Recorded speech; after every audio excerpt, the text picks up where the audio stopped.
morning. It's Tuesday, March 11th, and we're here for another Donuts and Development episode with Tridec. I'm Carl Dye from Tridec, and we have our distinguished panelists this morning from all of our 4 cities in the Tri-Cities. Thank you, everybody that's here in person. In the past, I will admit that I might have been a little optimistic when I said we had a packed house here at the Bechtel Boardroom, but this morning we actually do have a packed house. So thanks everybody for coming in person. Today's Donuts and Development is sponsored by the Port of Benton. Thank you, Summers, for your sponsorship, and Diane from Port of Benton. We really appreciate it. We couldn't do this without the support of our sponsors here at Tridec. So I think what I'm going to do first is introduce everybody as we go down. Then everybody is going to do a sequential presentation, and then we're going to open it up for presents. Yeah. I like presents. It's like Christmas again. The present back here. I don't know, but you promised. We'll open it up for questions and go from there. So if you got any questions, write them down or remember them. We'll go through the presentations first. So starting on my far right, I guess the audience is far left, is Rohana Carmichael. She is the Economic Development Manager from City of Kennewick. Next to Rohana is Steve McFadden, who is actually the Director of Economic Development for the Port of Pasco, but he is here today representing the City of Pasco. Stephen and the Port work with the city on economic development, specifically on a separate contract. So Stephen, thanks for joining us this morning. Mandy Wallner is the Economic Development Manager for the City of Richland. Good morning, Mandy. You can talk louder, it's okay. Okay. And last but not least, Eric Mendenhall is the Community Development Director. Sorry. I want to make sure that I get it's not diminishing everyone's status. I just want to make sure I got it covered right. It's just a bald guy. Okay, we'll start with the presentations. Rohana's going to kick us off, and Rohana, you actually have the clicker next to you, so lucky me. Take it away, Rohana. Thank you. Okay, let me make sure I can get this. Okay, all right. Well, good morning. Thank you all for coming out today to listen to us speak about economic development in all of our cities. So I'm the Economic Development Manager here in Kennewick. We'll kick off here with just some quick stats that are coming out of our Building and Planning Department. They do a lot of work there at the city and handle a lot of projects. A couple of big projects also happening that our Public Works team is heading up is the infrastructure expansion project happening up off of I-82. So if you've driven between 395 and the following exit, you'll see some construction happening up there. We're getting ready to go underneath the highway to bring infrastructure to that light industrial property. It's about 200 acres south of I-82. So that's a big one that's in the works right now that is supposed to be wrapping up towards the end of this year. And then also in our Public Works Department, they are working on the wastewater treatment plant. We have a big biosolids management project that is turning our wastewater product into Class A biosolids that can be used for fertilizer around the community in our parks and our play fields. All right, so the screen is quite small for me, so I have my presentation here, but this here is a map of Kennewick. We focus on 6 core areas in Kennewick that the majority of our new construction is happening, and the new homes are going in these 6 core areas. Over on the west side of the city, we have Columbia Center Boulevard and West Clearwater. There in the central core district of the city, we have Vista Field, which is the Port of Kennewick property right adjacent to where we're at today. It's a 103-acre master planned urban mixed-use zoning community. And then the entertainment district, which is the home of the convention center and many other large projects coming online this year. And then a little bit further over to the east, the Southridge area is down at the south end. It's the gateway to the city of Kennewick, and it really bookends Bobblesome Parkway between West Clearwater and Southridge Boulevard. That is where a substantial amount of our new home construction, both single family and multifamily, is happening. And then on the far east end of Kennewick, we have our waterfront area and the downtown. So along the Columbia River, the Port of Kennewick owns property with Clover Island and the Columbia Gardens Urban Wine and Artisan Village. And then we have a partnership with the Historic Downtown Kennewick Partnership that manages our core historic downtown. Next up. So the first area to talk about today is the waterfront in downtown. It's a great location for small entrepreneur businesses that are looking for a small footprint, low cost rental rates, maybe a pop-up space, or for vendor spaces. It's a great opportunity in downtown Kennewick. There's also the Columbia Gardens Wine and Artisan Village, which is a Port of Kennewick property. They have 4 wine tasting rooms, and there also has been private investment with Swampy's Barbecue that opened up the first private investment at the Wine Village earlier in 2024. There's also some great redevelopment projects happening, and along with the Benton Franklin Recovery Center happening in the former Kennewick General Hospital building. So that'll be a great asset to all of Tri-Cities here in the coming years. And then there's a waterfront hotel renovation happening. They're working on becoming a Hilton property there on Clover Island. And there's a new event promoter that is bringing new acts this year to the Thunder on the Island series. Hope I'm not talking too fast. We're on a strict time limit here. So down at the south end of Kennewick, the Southern Gateway, we call that South Ridge. There is some light industrial opportunities up there. It's right next door to the light industrial property that will be coming available here in the coming months. There's been quite a bit of multifamily construction happening in the South Ridge area. There's a beautiful new independent senior living facility that's opened up there, as well as a lot of additional construction opportunities happening last year and this year opening up. All right, next up, the hot topic, Vista Field. So that's the 103-acre property that you potentially drove through this morning on your way in. There is, I saw on the sign this morning, 4 parcels now sold with 2 pending. So they're at about 40% capacity fill for the initial 20 acres that opened up. It's going to be an amazing walkable area with lots of retail, residential, single, multifamily. Later this year, we anticipate a 5-story mixed-use project kicking off with ground floor retail and then multiple stories of residential up above. They also completed the Vista Field Southern Gateway project, which is 2 open-air pavilions with public restrooms and just a gathering space that'll be rentable to the community once the construction is a little bit farther underway and it's not quite so treacherous over there with all the big machinery moving around. And then right next door to Vista Field is one of our favorite areas of town. It's the entertainment district. It's the home to our convention center. And as you probably heard in the news, the new convention center expansion will be breaking ground later this month. And then right after that, we have a public-private partnership with A1 Pearl. He's here in the audience. Thank you for joining us. That group is working on an AC by Marriott hotel that will have direct connection to the convention center, and then a retail component that'll be coming online after the hotel is completed. Along with those exciting projects, as you all know, we're going to be getting the new Chick-fil-A opening up on Canal Drive. Just a few doors down from that, there's going to be a Panera Bread. And with both of those projects, it's well publicized. We've been getting considerably more calls about businesses wanting to locate in and around that Vista Field Entertainment District area. So there is a few opportunities. There also is going to be some improvements to some of the strip centers in and around there that are wanting to elevate their presence to accompany all of the new construction happening. Next. Just a little bit to the west is the Columbia Center Boulevard, which is the home of the Columbia Center Mall. They are undergoing an interior improvement in the mall that we're really excited about. They've also secured several new brands with more on the way in 2025.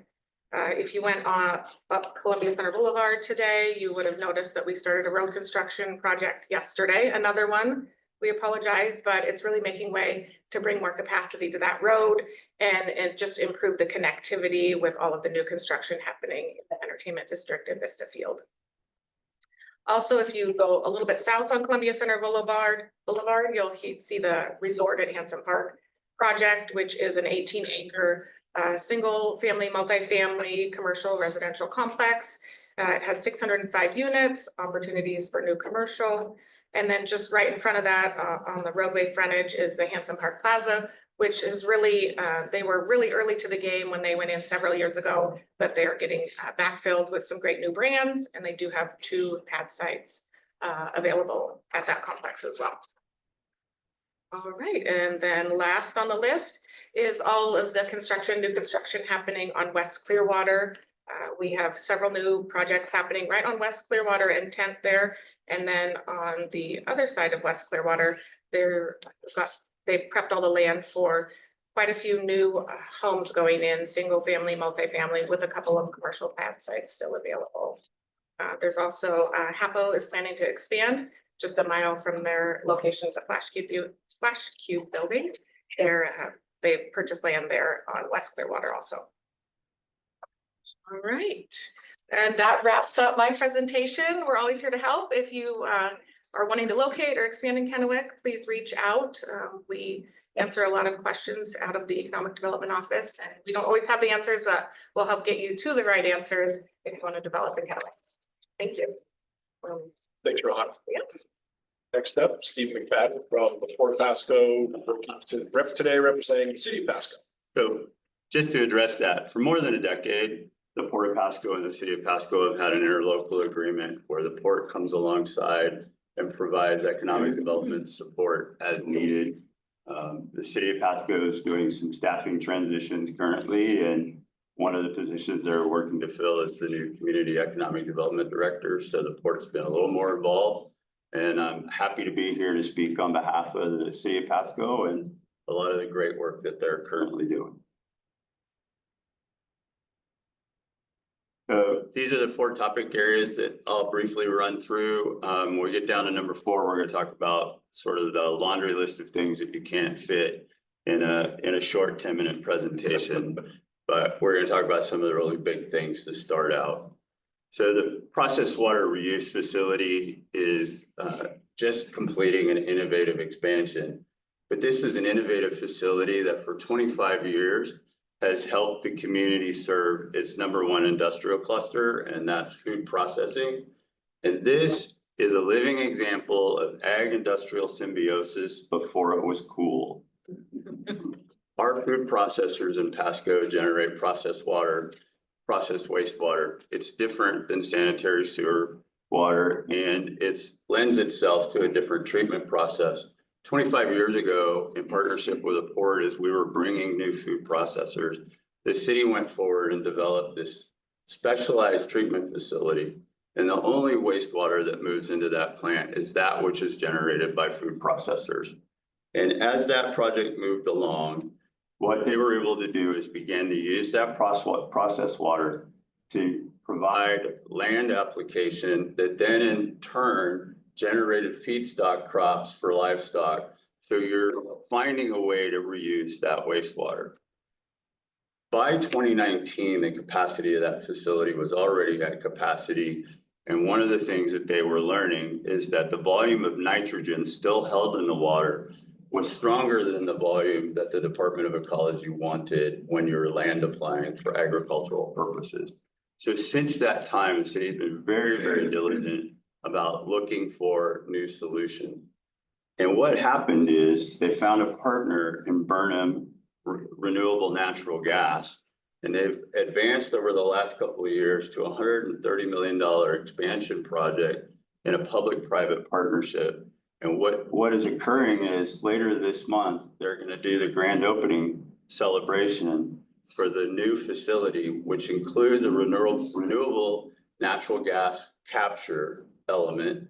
And in addition to that, to address the nitrogen, the city is using brave new science and technology where they will use algae. By growing algae through the processed water flow, they will capture about 70% of the nitrogen and thus reduce what's being land applied and make that ground actually better for the crops that it grows. So it's an exciting opportunity.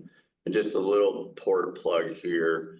As they were trying to decide what to do, Darigold came along, and Darigold is going to generate a substantial amount of water. And one of the specific types of water that it generates is called condensate of whey. That's from the extraction of the water from the milk as they make milk powder. That water is really high quality water and will allow the city to blend it with the higher strength processed water coming from some of the other processing plants.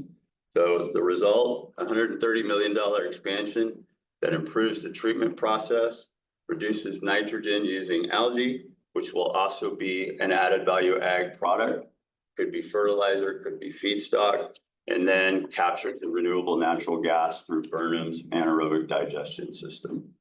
It's an exciting project, and I've been to the facility several times, and it's considered state-of-the-art across the nation. Broadmoor Master Plan is what I would consider a master planned community. Phase 1 is about 671 acres, and the Broadmoor Master Plan that the city developed with a private landowner looked at how to bring and attract residential, commercial, and large retail to Pasco. And when we talk about retail, Kennewick and Richland have strong holdings in the retail category, and about 35% of Pasco's retail dollars are spent on this side of the river. And so one of the things the city has long wanted to do is attract the right retail brands, national restaurant brand, to make it more convenient for the residents of Pasco. And as the city is one of the fastest growing in the region, our population is jumping up, and we're looking to welcome as many as 50,000 new residents in the next 15 to 20 years. This development at the Broadmoor is 31 lots on that 671 acres. And a number of those lots have already been secured or spoken for. You could go there today and you would be able to see the GO, which is now leasing. It's a beautiful new apartment complex. Immediately behind the GO is Affinity Senior Living. That project is also up and complete. Then that picture there at the bottom is the Dunes, which is a D.R. Horton housing, single family home housing project. And the homes there are coming up fast. The project up there in the top left-hand corner was the complete overhaul of the I-182 Broadmoor interchange to make it easier for traffic to navigate both north and south of the I-182 intersection there. So the city has used the tax increment financing tool, and they've secured $39 million in funding, and they're currently moving through the process of redoing Broadmoor and extending a series of roads into the Broadmoor development. And they already have installed new utilities throughout that phase 1 region. So really what you have is a shovel-ready site. Great news was the announcement that Pasco's new aquatic center chose the Broadmoor, and that project has already broken ground and is also located at the Broadmoor development. So stay tuned. There's a lot of ground available. There's a lot of efforts on behalf of the city to continue to work with retail developers, and they are actively talking and negotiating with the landowner and 2 major retail development companies. So we'd love to see an announcement sometime in 2025, but there's still more work to do. Then you can talk about the downtown master plan. And I use this photo because when the new marketplace in downtown Pasco was dedicated, that $8 million City of Pasco project resulted in making the farmers market a much more vibrant event center, and it's turned into a place to have special events year round, whether those are city hosted events like Cinco de Mayo and the Fiery Foods Festival, or private or organizational special event. And every Saturday during this season, the farmers market is a great place to spend your Saturday morning, taking home fresh fruits and vegetables.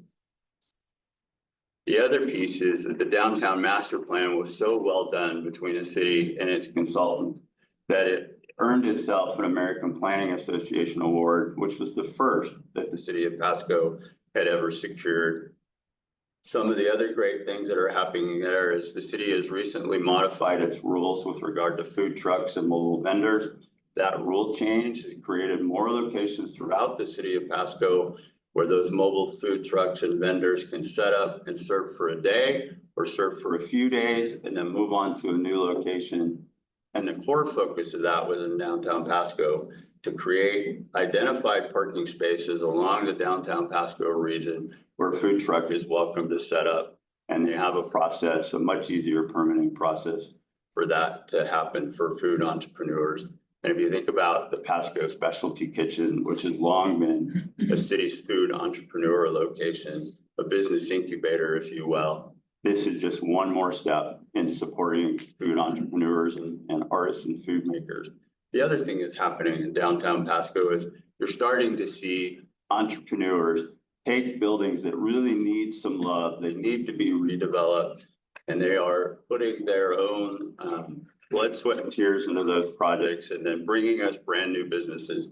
I'll mention just one, but Cafe Con Arte is becoming a hub in downtown Pasco for lots of citizens that go there for coffee. You can go there for Saturday night for an open jam. You can go there for a paint and sip project several times a month.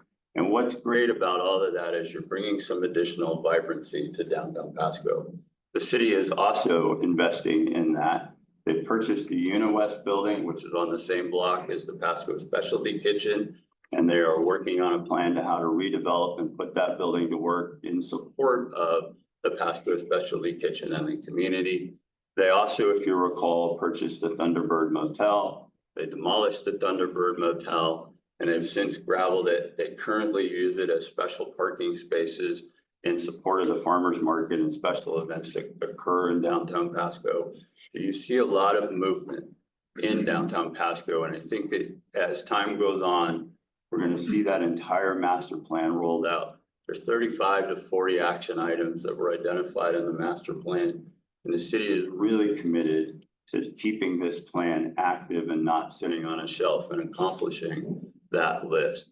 One last thing, the recent news, the city just received notification of grant funding to do lighting improvement in downtown Pasco, both for aesthetics and for safety. That grant is the result of a walking tour that we did in the dark to look at all of downtown Pasco and all of the alleys in the surrounding area and identify the places where we needed to do something to address the lighting, to make it better and more appealing at all hours of the day and night. If you want to talk about how we're growing, the list of projects is really long. And I left out port projects because I'm guessing at some point there'll be a donuts and development discussion about how all of our port districts are being so successful. Maybe even next month. Maybe. But I do want to point out that the city is implementing process improvements as well. It's not just about bricks and mortar. The city has long had feedback from the development community that it needed to look at its development process.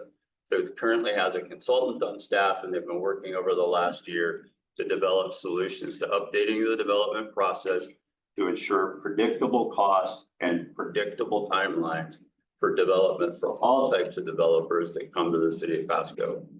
They're now making their special event permits easier to obtain for local organizations and citizens who want to do special events throughout the city. And that's another great way for the city to try and streamline its process so things are easier to do, so more things happen more often.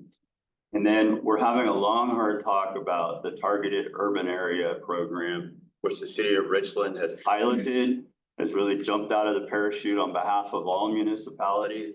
And we want to thank both the city of Richland staff, Mandy, and the Benton County staff for meeting with the city of Pasco and Port of Pasco staff, talk about everything they've learned along the way.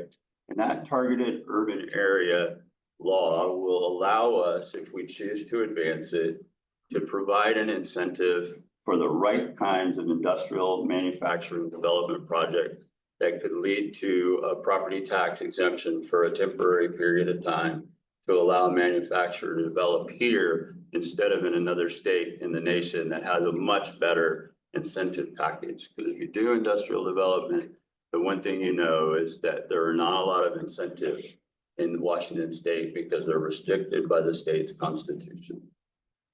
Lastly, just a few of the projects that are coming up out of the ground. The city recently did a land transaction to allow a Summers Hub, food truck hub, come to Geisa Stadium on city land. That project has already broken ground and is under construction and will be an exciting addition, not only to Geisa Stadium during baseball season, but to the adjacent soccer complex and the adjacent softball complex and the Hapo Center. So it's going to be a great addition there. Additionally, the Columbia Basin Health Association built a ginormous new healthcare facility on the north end of Road 68. And then the Hilton Home 2 and A1 Hospitality is under construction and coming out of the ground right now, right next door to the Courtyard Marriott that the Patels so graciously put at the gateway to the Tri-Cities Airport. And as the Tri-Cities Airport prepares for another terminal expansion, having another hotel right next door is a fabulous addition. And the Patels are also developing a substantial retail strip center right there at 20th and Argent, directly across the street from Columbia Basin College.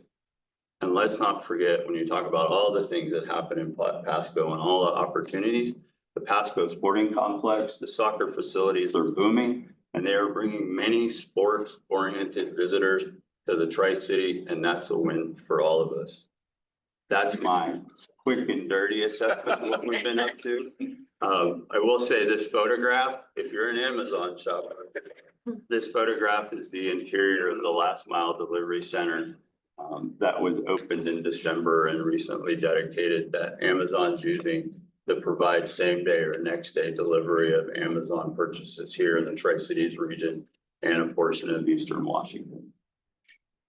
Now, on behalf of the city, I thank you for your time. And I also, on behalf of the port, want to thank Interim City Manager Dave Zabel, Deputy City Manager Regis Sigil, and Deputy Community Development Director Craig Raymond for all of the collaboration that goes on between the port and the city. Thank you. Thanks, Stephen. And two, thanks for giving a shout out to Mandy and City of Richland too. And I think like all of you guys today, like we know each other pretty well. Sometimes we travel together, we go to shows together, we do things together. I think it's really representative of our community and what each of you and your teams, back in each of your jurisdiction represent, is that on some projects we compete, but at the same time we present that, kind of unified front as a Tri-City. So that was a great example. And on that note, Mandy, take it away. Also, you said we go to shows together, so I don't know if it's movies or trade shows, but I feel like I wanna get in on the other one. Okay. No, we have a great partnership, and on a lot of these presentations just make me realize that I need to get out of the office more and drive around other cities besides mine. And like Stephen, I think finding the highlights for your 10 minutes is probably the biggest challenge in putting this together. So we're always available for questions if I miss something or there's something you've heard about you want to know more about. So I started with a little bit of commercial update, talking about permits for commercial development. It's usually indicative of the market that we're in and kind of shows how healthy we are and how, the market is growing, development is growing, things haven't slowed down. 23, 24, we saw growth, and we are actually ahead of that for this year already. So I talked to the permit team before I did this presentation. And so they were tracking with the fact that actually this year is going to be ahead. So we're excited given the federal things going on that we're still keeping with our bubble and insulated, because I think that we're going to need it. So starting out kind of regionally, like Rohana did, our central business district, we've got some new businesses both in and around the Parkway that are pretty exciting. One of them I'll highlight is Lone Crone Ranch, just because that's a different one. It's actually a meat market located in the Parkway. So you can actually go down, it's a fresh meat counter, fresh from the ranch. And so that's kind of exciting. They also have a significant frozen section. So if that's what you're into, you can take advantage of that. And we're looking into permitting a meat vending machine, which is a whole new thing that you find out about when you do this kind of work. So I feel like Pepsi stays cold in the summer, so it should be fine. But I'm excited that they're trying something new. And we have a few more pad sites and exciting development. One of the construction projects that you'll see coming up in our downtown in the next, starting probably in the fall, you'll see a lot more information about, is our one-way connectivity project that's going to work on probably a new name, but also a one-way on George Washington Way headed north, and then Jadwin headed south. And so that will connect just north of the Uptown and then where Jadwin meets G-Way.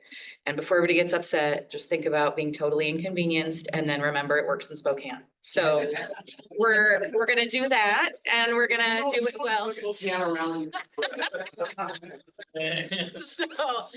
just want to throw that out there as a teaser. There's more information to come, I'm sure, from me and all of those in our public works group. So stay tuned for that. We also are sad to see Party City and Big Lots that are closing. Of course, there's been some national adjustment in chains, but I'm happy to say that we do have a couple of businesses that are committed and working on leases in those areas, in those two locations. And so as soon as we can talk about that, we'll be doing that for sure. Some exciting projects. I picked a few just to showcase. Trax D&E is still moving and we had a big splash about, you know, the development happening and about things going on. And then we go quiet for a whole long time and everything thinks it died and it didn't. So we're working towards an agreement and hopefully that will come in about May, early summer this year. We'll be taking something to council, but long and short, it's a mixed use retail, commercial, residential development with all types. So some affordability, some townhomes, some apartments, hopefully some creative streetscape and connectivity with a ribbon park up towards the river. It's a developer out of Vancouver who was a part of that development. And so I think if you were to kind of walk through that and you liked what the feel of that is, that's what we're going to try to bring to Richland. And so this is our last key waterfront property that's been undeveloped. We'll of course keep the connectivity of the trail and the park system that Richland's known for.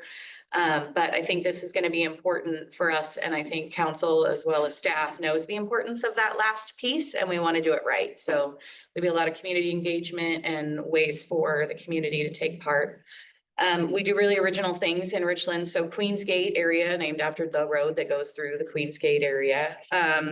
We have the DNR property is primarily what's left in addition to some lease property that Kennewick Irrigation District owns. So as you know, I'd be remiss if I didn't mention the 25-acre Costco development that will be up there and the 17 road improvements that will accompany that project. So we apologize for the temporary inconvenience, but we should also start strategizing on our new Costco attendance.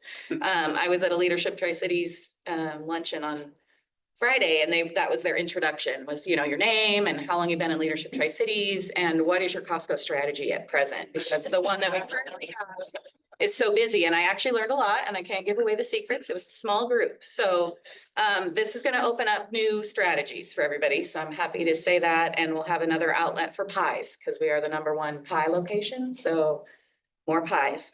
They are on track with construction for late summer. So they're going to open late summer, which I can't believe it takes 12 days to stock a Costco, but now I know why everything stays on pallets. So we're really excited that that's going to be there. And of course, it's bringing other interest to the area. Kind of like Rohana said, it takes that one brick and then the rest start to fall into place. So these are some of the other developments. We have a new hotel that's headed up there. In addition to Idaho's Central Credit Union, it has some permitting that just came through. Popeyes and Chick-fil-A have looked at sites up there. So Kennewick is pioneering on those developments, but at least we know we'll be next in line. So a little bit different about Richland. We have a lot of real estate up north of town, and a lot of people are confused about where that is. So we finally put together a map that shows you exactly where that is and what it means. And basically south of 240, we've intended for residential development to kind of keep with the flow of where the Horn Rapids residential project is, and that will kind of continue out that way. You'll start seeing RFPs come out for that property as we start taking it down in chunks. Currently, we're farming it, which provides a great resource to the city for development, and that's how we're able to build roads and construction projects as we move forward. We're partnered with the port on a lot of the property related within the Horn Rapids area, as well as the Port District and the Research District. And so you see a lot of us paired together on those meetings and working with different contracts, different transportation modes. But some of the highlights for that, in addition to our Northwest Advanced Clean Energy Park, which you've heard a lot about of late, we've had some big announcements and some things that are pretty exciting about that. But we do everything from 1-acre properties to 20-acre, beef jerky manufacturing. I mentioned that for Carl, just so he knows it's still happening. That's the plan. We have Framatome, who's been there a long time. We were lucky to have ATI's expansion, and then we have some new things coming to the clean energy park. So we're welcoming, of course, the beef jerky manufacturer, which we're excited about. That's in the Horn Rapids proper. No date.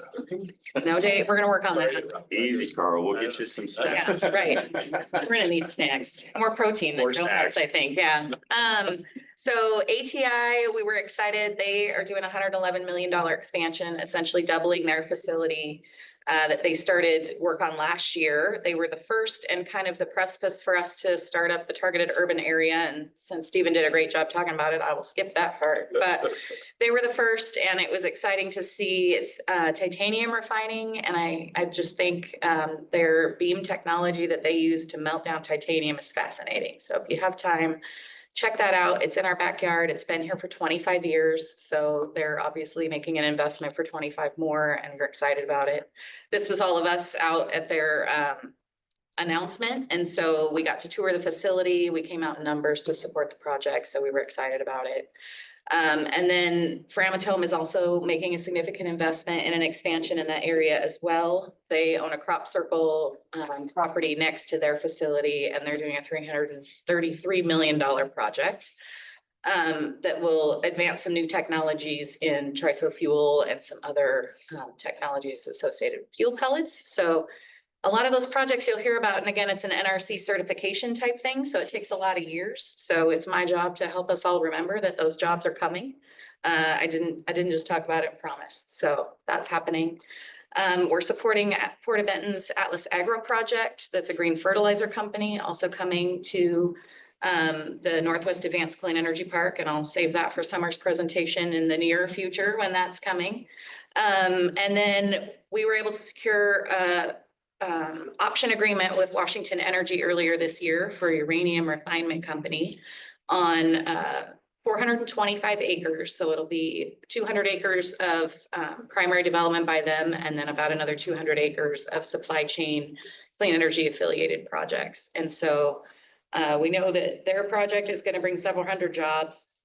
And then, of course, the additional expansion will bring more than that. And so that's been an exciting project to work on, about $4 billion valuation, which a billion, I had to look up what exactly that means, because that's a lot more than the millions we tend to deal with. And it's exciting for our area to really kind of implement Sandra Haynes' vision of that clean up to clean energy. So this is how we get there.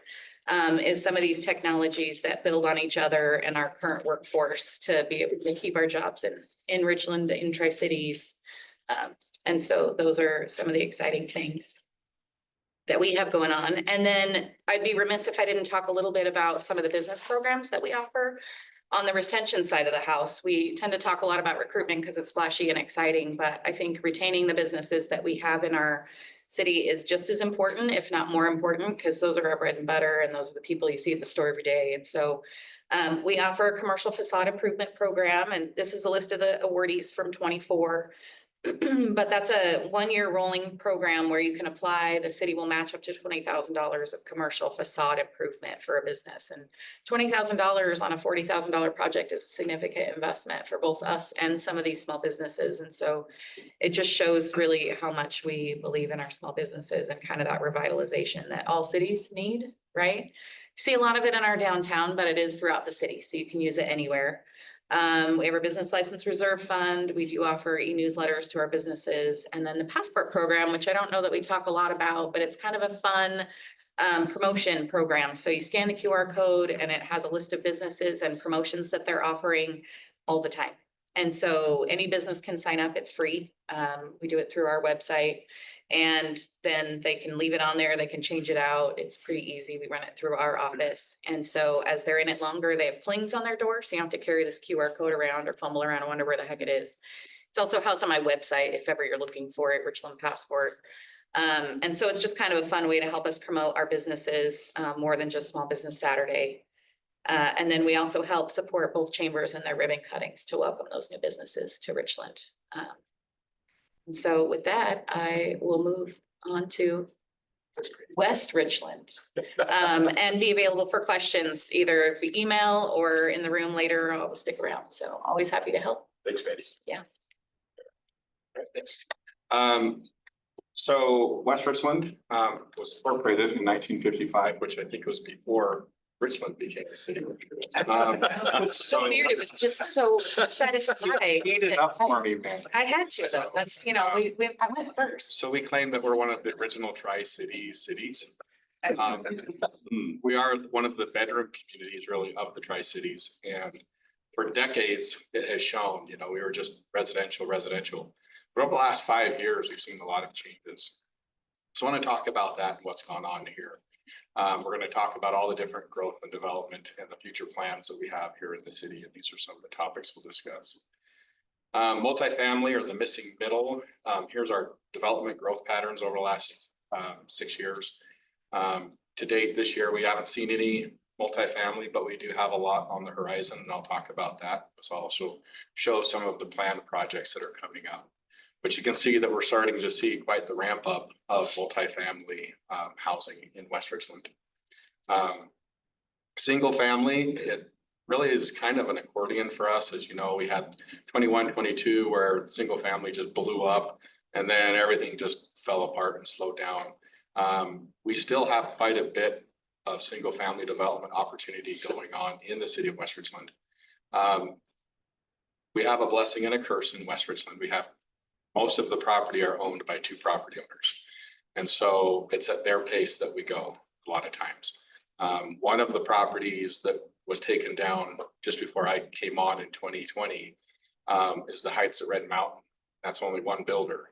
So when you're only one pony show, that's unfortunately the situation we've been in for single family for several years. But the good news is that we do have many lots coming online that will be opening up to multiple builders and providing more opportunity for the building community. Planned developments, as you can see, and I can't read that because my eyes are old, so I'm gonna. It's not your fault you made it. I did make it tiny. So single family have 970 lots that are online for development and potential built on. Those should all be either online or coming online within the next year. We have 434 multifamily developed units coming in. One of which is the builder that built the GOAT, Pasco, just closed on 13 acres in West Richland, just south of Desert Sky Elementary. So we're excited to see that large development come in and around the Belmont business community, as that will provide a lot of housetops and rooftops for that. And we have 38 projects that are commercial in the city, which again, if I rewind even just 5 years ago, commercial in West Richland really wasn't a thing, really wasn't happening. So seeing a lot of these commercial developments coming in has been really exciting for us. The Lewis and Clark Ranch, this is a master planned development that we're looking at that spans over 7,000 acres. The first phase of that is about 800 acres. This will provide housing for between 3,000 and 4,000 new homes for our community, and commercial area probably equivalent to size of Queensgate when you take all the measurements of it and the opportunities. A lot of this right now in the plan is looking at doing it more of a mixed use, and so you can have some multifamily mixed in with a commercial if you want, or some commercial mixed in with a multifamily development. So we're trying to bridge that gap. We were cool before the state legislator thought it was cool. So And that's what it takes. I won't go there. We could spend a whole hour just talking about that or more. We're excited about this project and what this project will bring to our community, as well with other things that are starting to spin off of it now because of this. New businesses. We love businesses in West Richland. We truly do. We have on this list, I've got 12 of probably the biggest projects that we have going on right now. Benton REA is moving from their Prosser location to West Richland because most of their members live in West Richland. And so there's windshield time for their linemen and their crews significantly drops now with their location being in West. And so we're excited to have them as a partner and as a neighbor in West Richland. There's also Frank and Sons Auto Body Shop. They just opened up another one of their locations. I think all of us have one of theirs in our community now, and we love them. They're a great business to have. They're just located off of Kennedy and Keene.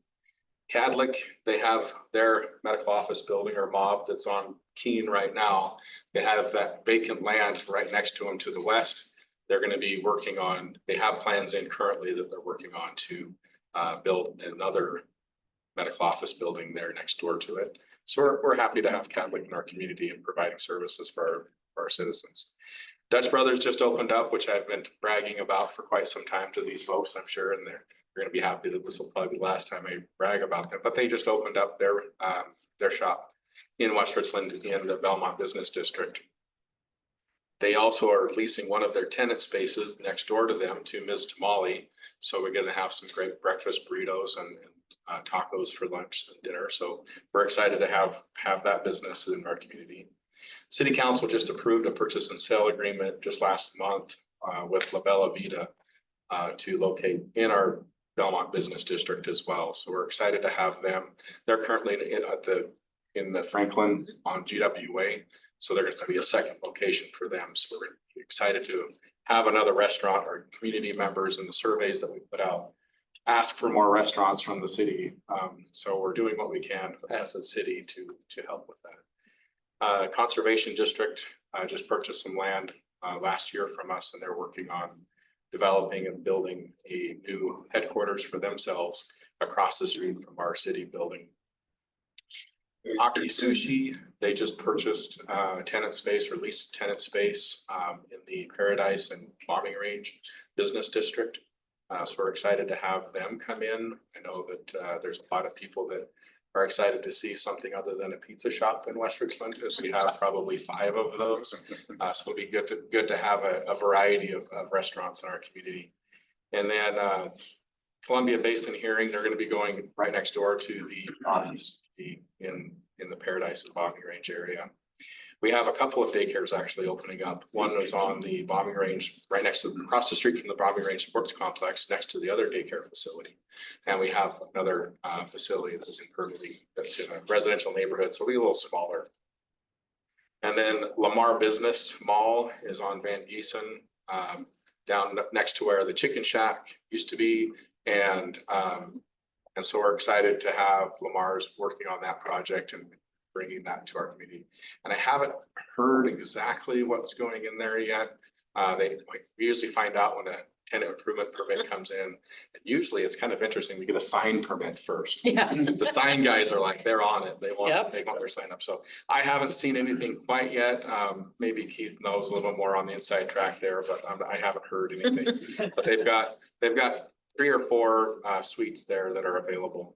And then I leave West Richland High School on there just as a hope and a prayer that the bond gets passed someday and the school district can figure out what they need to do to do that, because that would be very special for our community to have a high school there in our community, providing that needed service for our kids and being able to have that, which will be just a stone's throw from Libby Middle School. So we're excited for these things happening, and we're excited for the business.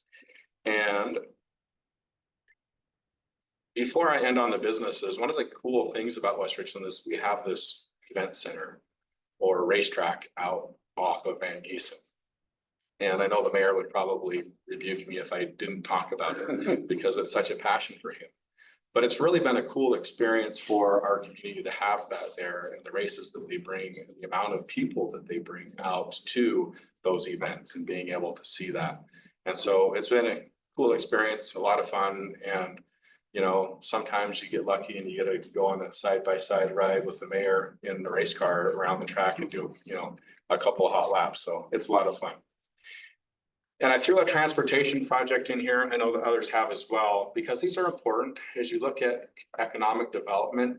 And Aaron's over there nodding his head with Ben Franklin Cog.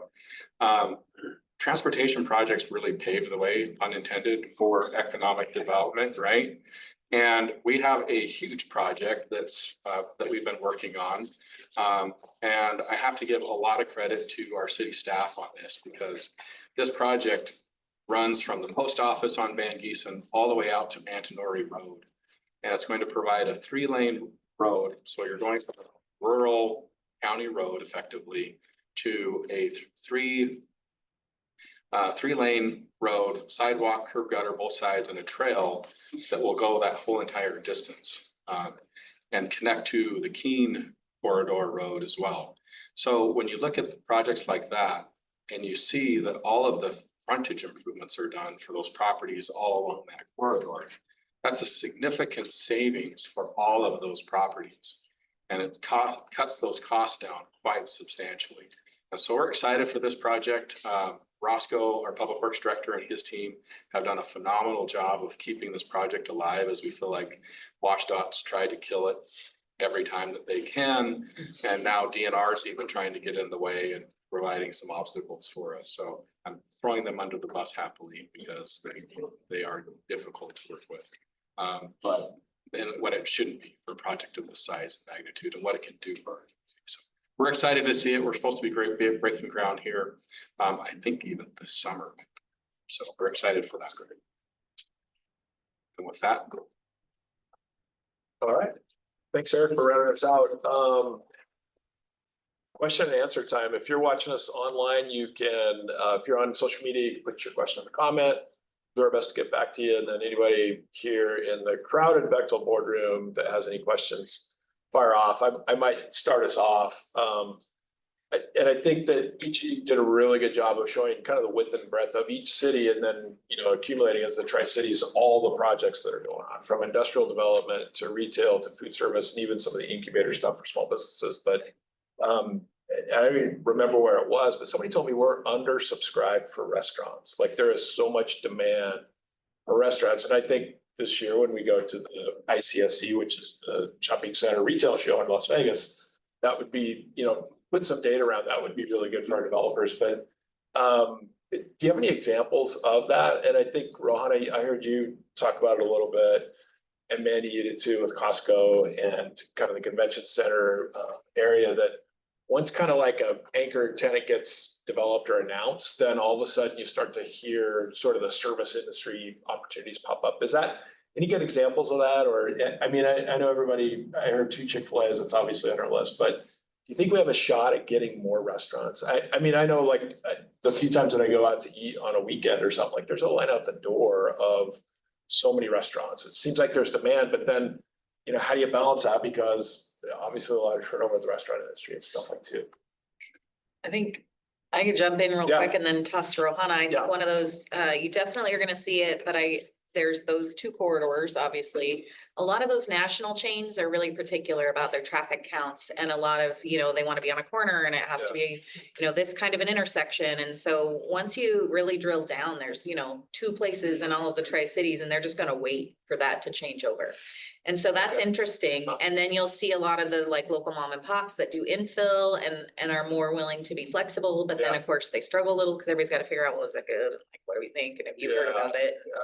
But our community does tend to love those, I think, even more than the franchises, which I think you got to have a mix. Right. So I think it's tricky in the requirement side of things. And if you notice with all the projects, like the easy properties are full or getting full. Right. And so I think that's where we're going to start seeing some challenges, and some of this mixed use is going to become a lot more important, because where we currently have residential, we really need to start infilling commercial on the bottom to really get those chains and more of that density in restaurant that you want. Yeah, we're seeing a lot of that as well. Like I mentioned on Columbia Center Boulevard, we get calls and they want to be on Columbia Center Boulevard. Well, there's not a whole lot of options left. Right. And they're not all listed either. So that's part of what we do, is we're just tracking down property owners like, hey, would you be interested? Can we give out your info? Yeah. Which they've been great. You know, we have a lot of great property owners. But there's not a lot of opportunity on Columbia Center Boulevard left. So now we are like, hey, what about Canal or you know, around the Vista Field area? And even though it seems like everyone knows about those things, if you're outside of the area, they really don't. Sure. So we do a lot of talking just about, you know, what's happening along Canal and through Vista Field. And it's like, even though when they call us, they only want to be in one location. We're like, if you can't be there, would you be willing to like look at a couple other opportunity areas? And it seems like, you know, they're looking, and when you give them the traffic counts and things like that on some of our other adjoining roadways, there's potential. So we're pretty confident that a lot of times we don't even know the who's Yeah. calling. Right. They don't give up much info, but Sure. we think there'll be some more chains coming online in those areas, at least in Kennewick. One thing I can add and give you an example. So if you consider the Tri-Cities Airport, we talk a lot about what our annual employments are. Yep. But we geofence the airport proper and took a look at it. We actually are moving 1 million people through the entrance to the airport because friends and family are coming Sure. to send you off or greet you as you arrive home. That's not an impressive enough number for us to land a full service 3 meal a day, sit down restaurant of national brand recognition immediately next door to the Courtyard Marriott and now the Home 2 Suite. And so the challenge is they have those really strict formulas. Yeah. We want to see 30 to 35,000 cars a day going by this particular corner. And if we see that, then we want to look at what your daytime population is. We want to look at what your nighttime population is. Because we want to make sure that we have almost the same volume of foot traffic at all hours of operation. Wow. So it is a complex matrix, but it's how they've managed to figure out their finances Sure. and how to make money on an industry that really struggles with loss leader with food. Yeah, I think that's a good example because, I think a lot of times folks, the development community probably has a better knowledge of what the cities do, but it's a good point to make here that where all of you work in economic development, like, Rohana, your example of like people call up, they're like, hey, who's this property owner? And you guys are chasing down leads and trying to make connections and stuff like that. So it's not Mandy, the city of Richland has so much property for sale, kind of somewhat unique. Others have some smaller lots for sale, but like you guys do so much. And really it's with this focus on making sure our community stays dynamic and that we continue to grow in the right ways and in the right places. Which is great. How about here in the Bechtel boardroom? Any questions for our panel today? Yeah. Maybe does the city of Richland plan on doing any improvements to the small stretch of Kennedy Road that's gonna be next to Pasco? I mean, because right now it's only a 2-lane road. I feel like yes, but I would have to consult we did a transportation impact. They are, right. We had to talk to West about it because, they use it and we use it at any rate. That's why we work great together. It's on the list and I can't tell you exactly what the improvement is. I want to say it was turn lane and intersection improvements, but How many roads did you say are gonna be impacted in what the movement? well, there's 17 impacts that were identified. A couple of those were utilities like water infrastructure and that kind of thing, but a lot of it was road projects. Add a turn lane here, may or may not include 1 or 2 more roundabouts. Obviously Queens Gate needs to be extended. Kings Gate will get extended. So there's some new roads in there. So kind of a little bit of everything in that plan, but all to say, because I think that's been the biggest concern is what is the traffic going to do to blow up the area? And we want to make sure that we do the best that we can with that and that we are planning ahead. So I just want to give everybody that assurance that we are doing it right ahead of time so that it'll be ready. And that's why they're not filling their pad sites Sure. until after development. Once they open, then they'll get a feel for traffic impact and move from there. I have a question for you, totally selfish one. Aki Sushi, my wife loves Aki, we're Kennewick residents, but we actually send our child to daycare there on bombing at Kids World. Is that gonna be a second location for Aki or are they relocating? I believe it's a second location for them. I don't think that they're relocating. So too. So it'll be a second location for them. It'll be there in those white buildings off of the Paradise and Bombing Range commercial node. Yeah, we're excited. I'm excited like she used to be. I mean, more sushi is better. Absolutely. Absolutely. We got time for one more question from the audience here. Yeah, Amanda. I've got one for Rohana. Thank you for talking today. And regarding the utility extension to the land south of I-82, when is that going to be complete and has the property owner communicated anything about that land becoming available?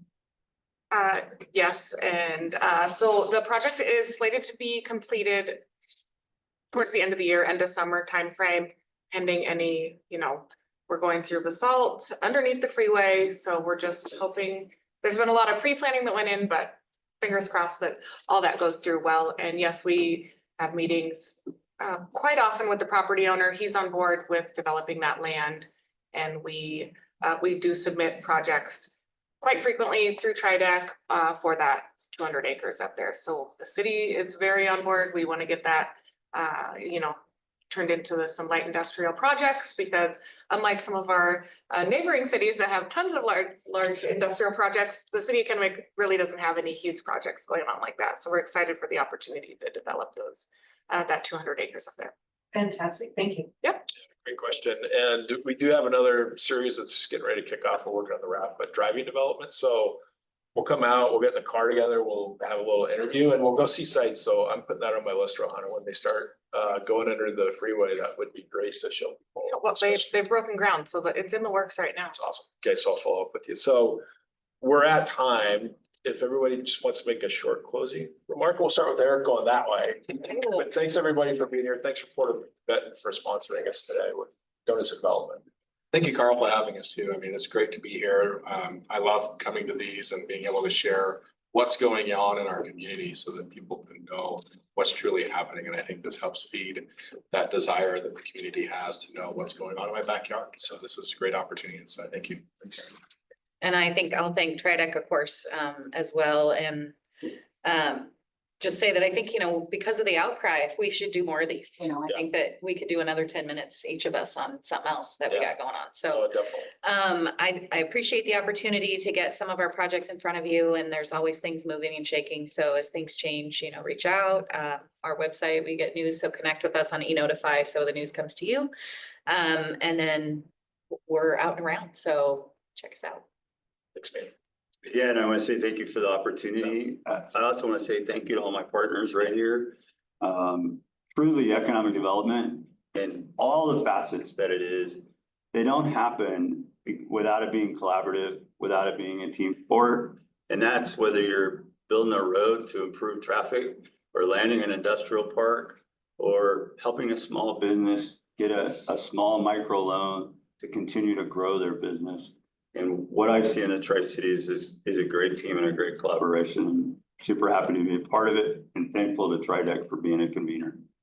Thanks, Stephen. That's really well said, Rohana.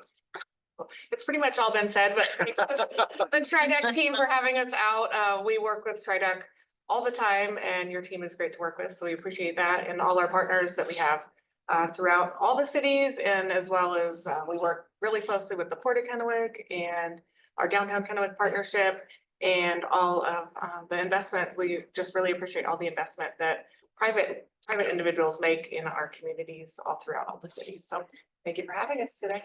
Yeah, thanks, Rohana. You all think TriDeck, that's great, but Tracy really did everything. So Tracy, Joe, and Tiffany Burke on our team worked very, very hard to put this together. And then we appreciate everybody's flexibility. I know, Amanda, we talked about the change from our economic outlook to just doing an annual meeting and then breaking up the content into these. So that's our idea, is just break it up into smaller chunks. Thank you, everybody, today for showing up. This is a great turnout. We really did fill the Bechtel boardroom. Our next Donuts and Development is April 18th. No, April 8th. April 8th. I had the date right. So April 8th, stay tuned. We're working on confirming that. But thanks everybody today. Thanks for everybody showing up. Everybody have a great day, and take a donut with you before you leave. Thanks.